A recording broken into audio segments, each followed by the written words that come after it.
Aloha guys, this is Kevin and John again from 808 Tactical, and we're covering another topic in regards to pistols.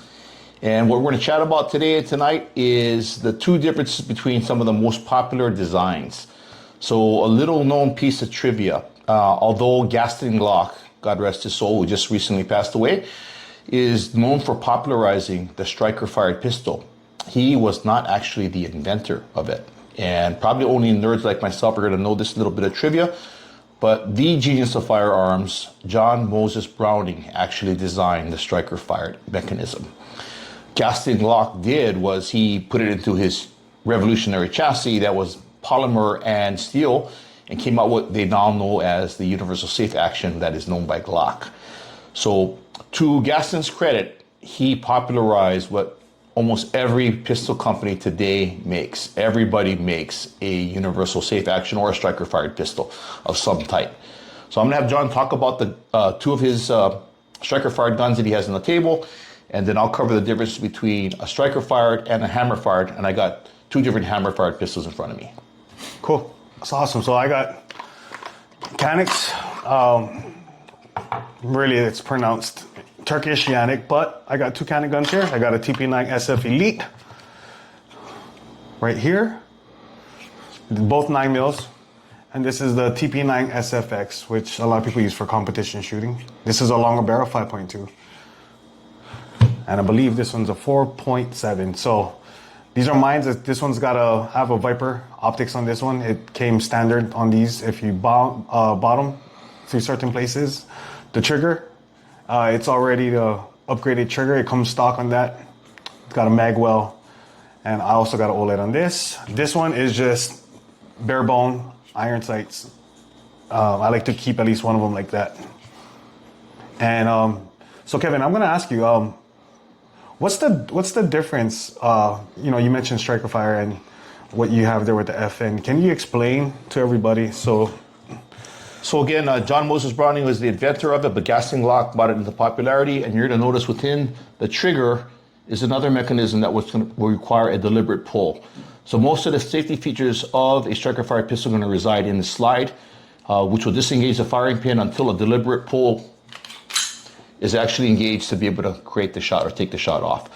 So just so you guys know, all guns here on the table have been made safe. John and I neither represent any of the manufacturers listed here. This is simply our opinions and for educational purpose only. So this gun here looks like it's Yannick's competition style. It has lightning cuts in the slide. You know, they have this great trigger. It comes stippled in the grips. And I like the ergonomics of it because I'm able to get really, really high. And with that long sight radius, this must be a pretty accurate gun, John. Oh yeah, and that mag, to drop the mag it's out there. It's out there. It's easy to find. So when I'm dropping the mag, it's easy. It's real easy to push.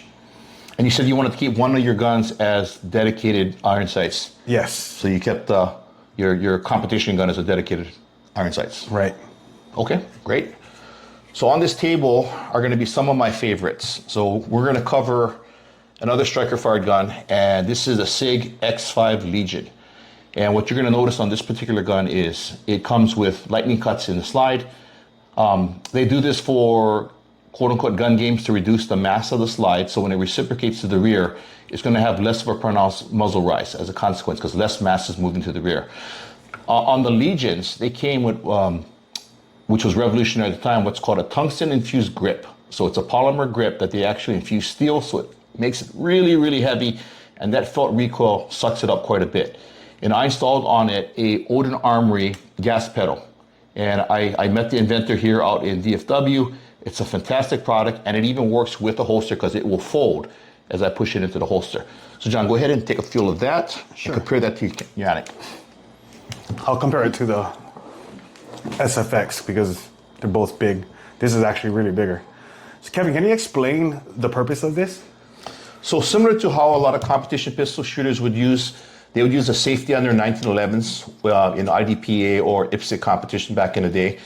That allows you to put your thumb there to get the high thumb position and to help mitigate recoil. So it doesn't really help John because he's a left-hander, but you can get it where it's reversible, either side. And it takes the place of your takedown lever, and it's made out of billet aluminum. So If you guys can see the angle is, there you go. See it? It's right here. But yeah. So again, another striker fired pistol. Now we'll move into what we call hammer fired pistols. So this is one of my favorite guns. It's almost bone stock. I only did a couple things to it. I added a 1913 Picatinny rail, which I got from hkparts.net. I added a Grey Guns short reset trigger. I added Meprolites because the old sights, the tritium had died. It's a combination of tritium and fiber optic front. The thing I love about this gun is probably the most tested gun because of what it was derived from. The original gun that it was derived from is what's now known as the Mark 23, and the Mark 23 was put through extensive testing by SOCOM, and it became the official gun of Special Operations Command and was used primarily by the Navy SEALs. Now that gun was a 5 1/4 inch slide with a 5 1/2 inch barrel that has a silencer. This one is just a 5-inch slide, no threaded. And what's good about this particular gun is it can be fired in double action. When you fire it in double action, it's a 10.1 pound pull. Very heavy, very deliberate. Once the slide reciprocates, you're in single action, and then it goes to a really light 4.5 pound pull. Now the safety on the frame can act as both a decock mechanism or can be used as a safety when engaged, so prevent you from engaging the firing pin. And again, very, very robust. As most people who know anything about H&Ks, they're known as over-engineered. Outside of the polygonal rifling of the barrel, I mean, these guns are just absolutely indestructible, and they fire my favorite round, the 45 ACP. Next up, we have what I would call the modern interpretation of the H&K, and that is the FN45 Tactical, FNX 45 Tactical. It comes with a 5-inch slide, a 5 1/4 inch barrel that's threaded, so it does accept a suppressor or a can. It comes with suppressor sight heights, and it is RMR cut. This particular magazine is an 18-round magazine that I modified from the FN545. So you have the ability to carry, if you carry the spare, 39 rounds of 45 ACP, which warms my heart like nobody's business.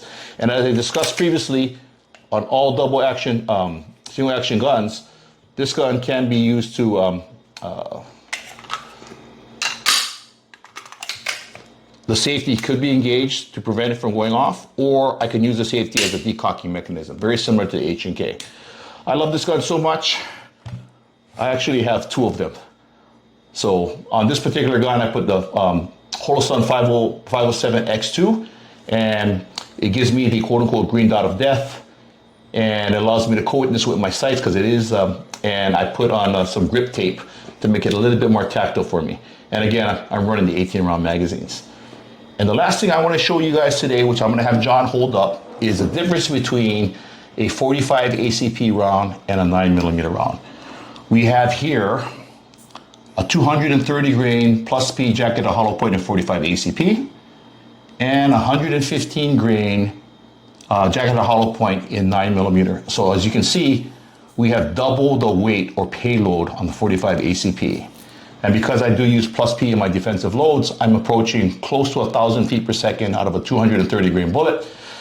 So you can say that it's going to be probably a little more effective than the 9mm round. The downside being is that double stack is so thick, and if you don't have appropriately large hands, you will have a harder time getting around that grip frame.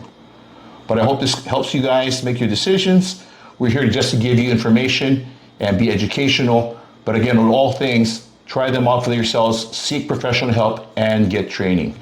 Please like and subscribe down at the bottom. And if you have any comments or if you have anything you'd like us to cover, we'd be more than happy to help you in your journey. And with that, aloha. Aloha.